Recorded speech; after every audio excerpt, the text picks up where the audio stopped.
Yan na lakay, ubos na yung champurado. Nadali lahat nila. Ayan na yung laman niya.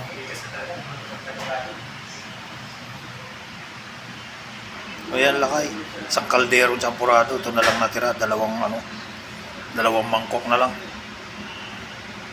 Sa dami ng kumana. Papakita ko sa iyo isa. Unang champuradong nakalagay sa yan lakay.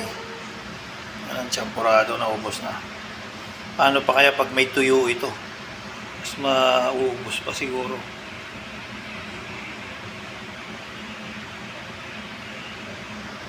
Yan ang champurado. Ubos.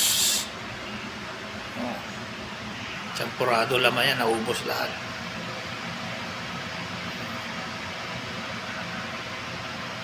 Sarap kasi ng pagkakaluto. Kaya naubos lahat sa dami ng kumain.